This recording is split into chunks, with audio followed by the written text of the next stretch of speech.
We're doing things a little bit out of order this morning, a little bit different order because it is the Sunday when we sort of celebrate a common table here. And just a heads up, because we do things very much differently, we've kind of reframed very traditional and orthodox kinds of ideas in non-traditional and somewhat unorthodox ways, and yet to give them, for a number of us, a more vital meaning into what it means to be spiritually connected to God or to the mystery that indwells all of us, and also in following Jesus' teachings in his life to kind of give honor to that as well as the kind of core values of our spirituality. So we do it a little bit differently, and George Sutton is going to do something here in a minute to help us, to kind of lead us in that process.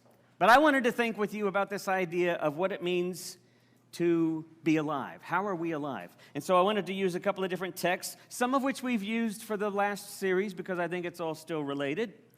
The first one comes from Job, chapter 12, 7 through 8. And God said to Job, "Ask the animals what they think. Let them teach you. Let the birds tell you what's going on. Put your ear to the earth. Learn the basics. Listen, the fish in the ocean will tell you their stories." And then I picked one from Kabir, the 13th century mystic. We've often read texts from Jalaluddin Rumi. Kabir was one of the cohorts, or I guess contextually one of the similar mystics of his time. I think it also speaks to this. "Are you looking for me? I am in the seat. My shoulder is against yours. You will not find me in the stupas, nor in the shrines, nor in the synagogues, nor in cathedrals. When you really look for me, you will see me instantly. I, God, am the breath inside the breath. All know the drop merges in the ocean, but few know the ocean merges in the drop."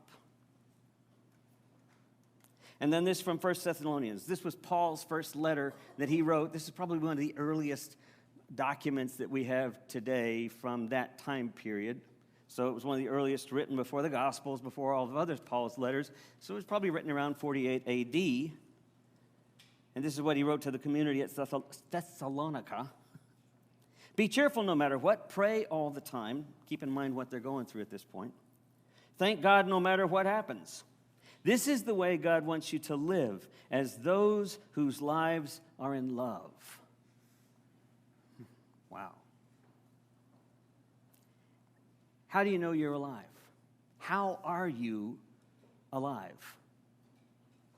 That's really what I want to be the core thought about what it means to be in gratitude. How do we know we are alive, or what does it mean to be alive? How are we alive?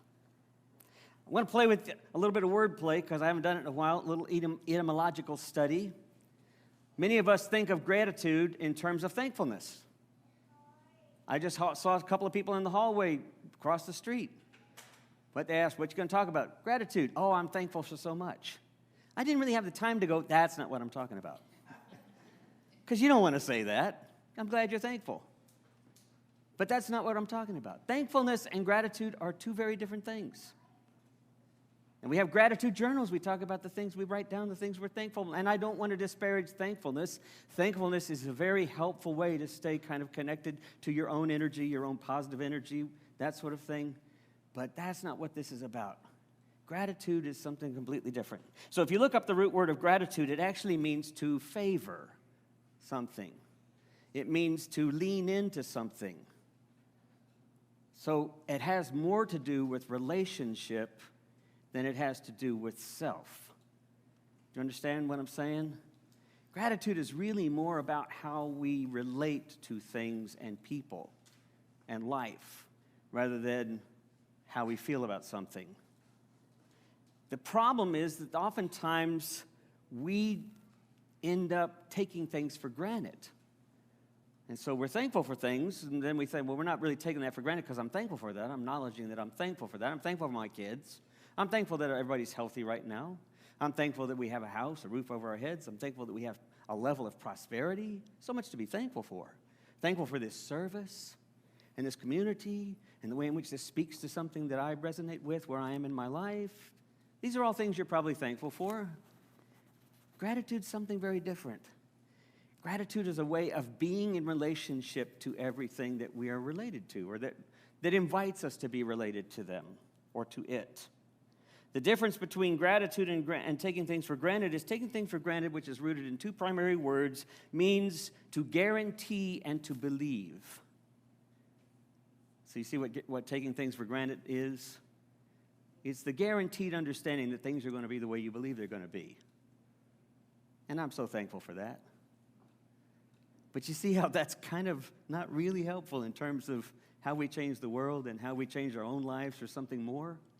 Because gratitude says, I don't simply favor something, I relate to it. I lean into it. I relate to it in a way that changes both me and whatever that is, whoever that is, wherever that is.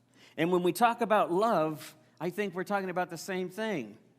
How many of us in our relationships, just being honest with ourselves, we don't have to look at each other, we don't have to look at me, you can even look down at the floor. No, that would give it away. How many of you actually think to yourselves, there's been times when I took my relationship for granted. There's been times when I took my loved ones for granted. There have been times when I took my own life for granted. There's been times when I feel like my partner or my family takes me for granted. We know that feeling. It's this sense that we have a guarantee that things are going to go the way we think they should go, and we like them to go. That's not really gratitude. That's taking things for granted. Gratitude invites us to practice being related to things that are less familiar or that we know perhaps, but we've not really engaged in a way that opens us up into something new, into something that changes others as well as us. So the question I asked in the blog post at the beginning of the blog, or at the end of the blog post, was there a time in your life, for example, where you were just going about your business? Maybe it was a stressful time, maybe it was an average day, maybe it was out in nature somewhere in a hike or something. Maybe it was just that day, and you suddenly felt, all of a sudden, you gained this flash of insight, this flash of awareness, and you suddenly felt like you were a part of something so much larger. Kagan and I were sharing stories about this with Brad this last week when we were talking about this, and Kagan had this moment. They talked about how they were outside of their house.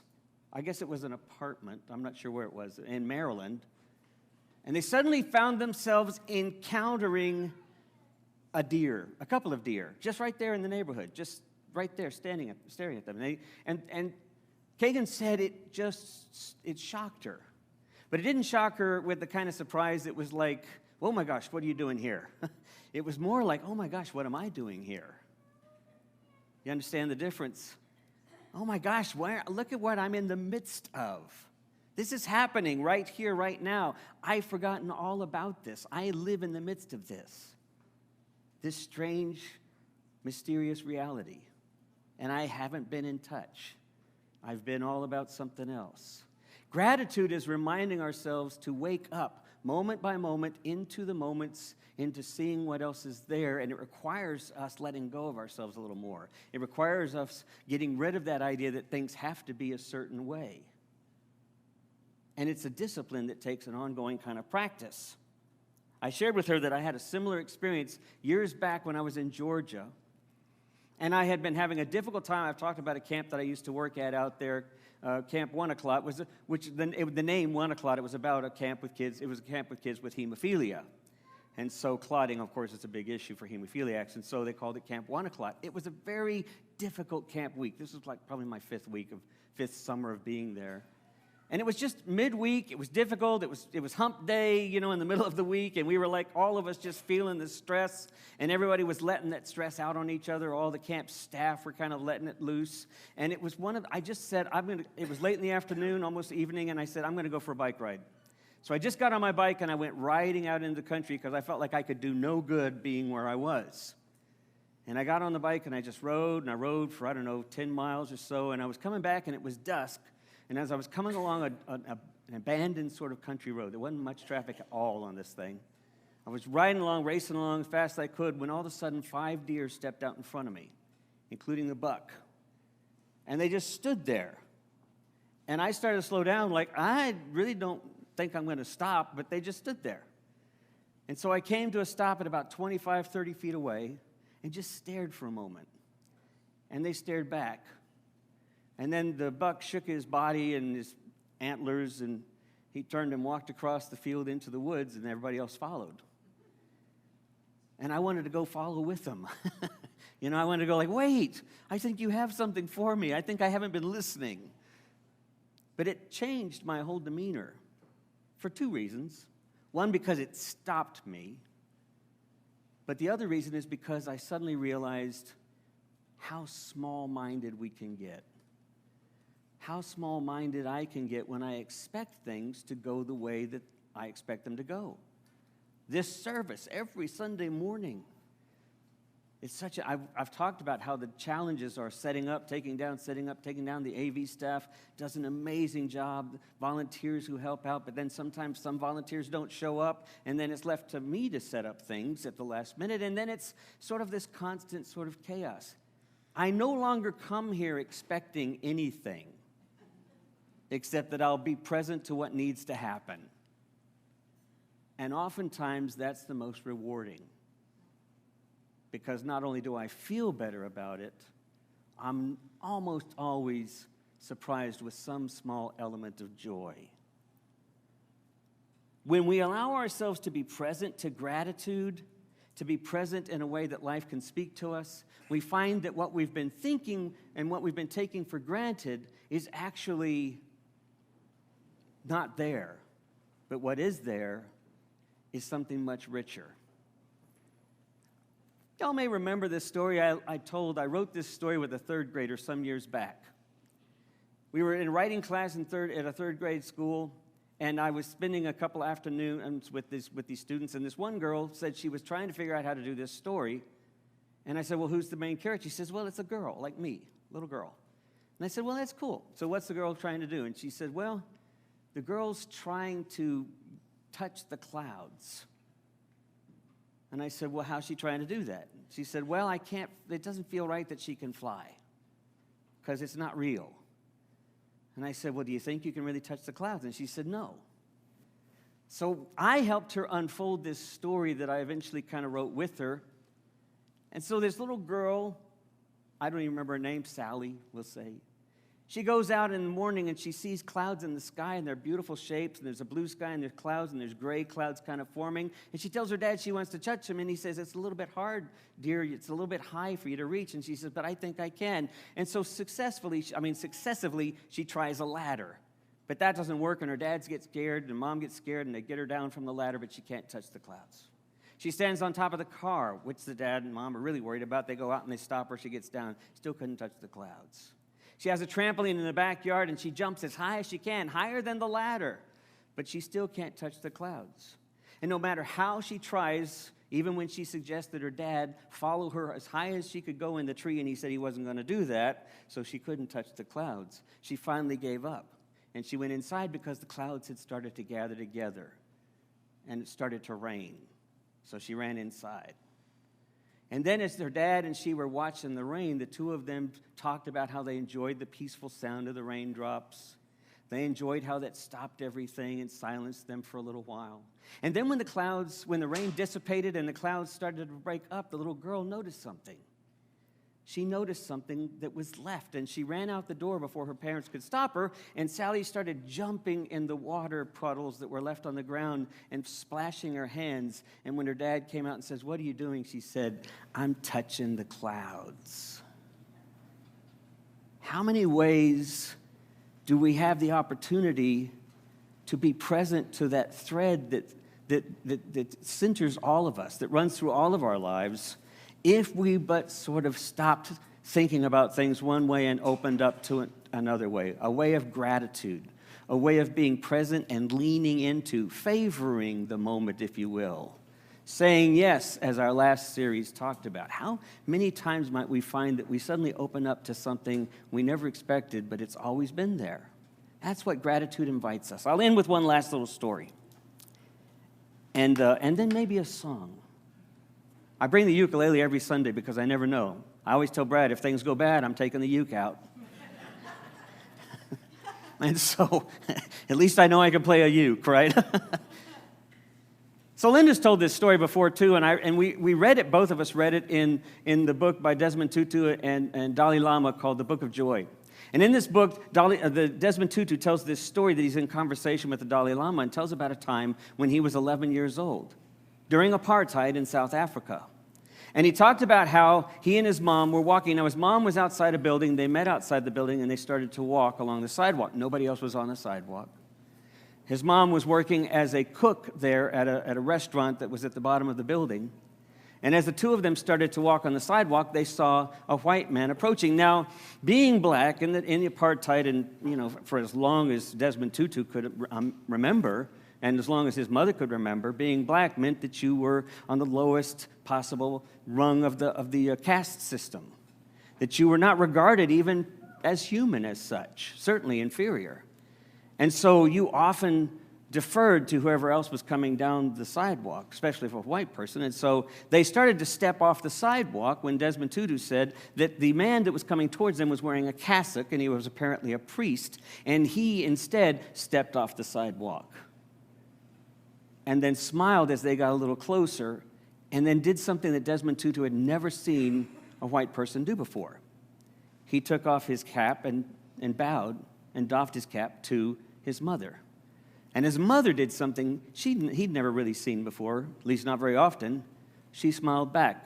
Wasn't saying anything, but she smiled back. And he said it was kind of a smile of gratitude. It was like this unexpected moment that the two of them experienced with him, and it changed everything, he said. And his word that he used for that was joy, but gratitude. Gratefulness for that moment that he experienced. And it changed everything, because from that moment on, as he looked back, he said it not only told him that people were changeable, that people could change. What it told him was, oh, wait, I'm more than I thought I was. Right? My mother and I both realized we are far more than we thought we were. And that even other people who typically wouldn't see us that way could see us that way. How many opportunities do we have as people to open the world up to others who feel the same way, for any number of reasons, feel disconnected, feel angry, feel broken, feel oppressed, feel marginalized? And we don't know, right? We do not know who all of them are. But we do know that a lot of them experience that, because we know we've even experienced it at times. How much difference could we make if we recognized we were all a part of this same holy interbeing with one another, that Thich Nhat Hanh called it, this way in which we all are able to touch the clouds because we literally walk in the midst of all of this all the time. Gratitude is a way of leaning into it. So this last song is one of our favorite songs that we do here, and it's a good thing I wasn't in that case, or my uke, I should say. So here's a song that Peter Mayer has done for us many, many times. We have not done it here in a long time, but this song is basically like scripture to us, I think. And since the band hadn't been warned about it, I said I would just do it. And on ukulele, of all things. When I was a boy, each week, on Sunday we would go to church, pay attention to the priest as he would read the holy word, and everyone would bow their heads. I remember church letting out. Today the only difference is everything is holy now. Everything is holy now. When I was in Sunday school, we would learn about the time Moses split the sea in two, and Jesus made the water wine. And I remember feeling sad that miracles don't happen still, but today the only difference is that everything's a miracle. Everything's a miracle. Wine from water is not so small, but an even greater magic trick. is anything is here at all. So the challenging thing becomes and not to look for miracles, but finding where there isn't one. When holy water was rare at best, hardly wet my fingertips, but now I have to hold my breath. Feels like I'm swimming in a sea of it. It used to be a world half there, heaven second-rate hand-me-downs, but now I walk with a reverent air, 'cause everything is holy now. Everything, everything, everything is holy now. Read a questioning child's face, say it's not a testament, that'd be very hard to say. See another new morning sun, say it's not a sacrament, they tell you that it can't be done. This morning outside I stood, I heard a little red-winged bird shining like a scripture verse and singing like the holy word. It made me want to bow my head. I remember when church let out. Now the only difference is everything is holy now. Everything, everything is holy now. Everything, everything is holy now.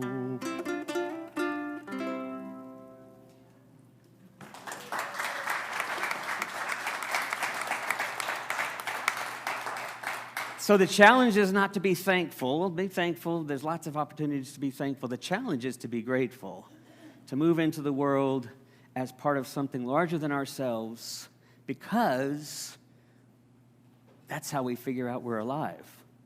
That's how we live into this being in love with the world.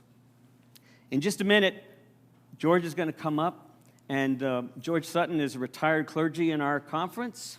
We have 2 or 3 retired clergy in our conference who are with us on any given Sunday, and it's always such an honor for me to have such folks present, colleagues in this ministry who've come along this journey like I have.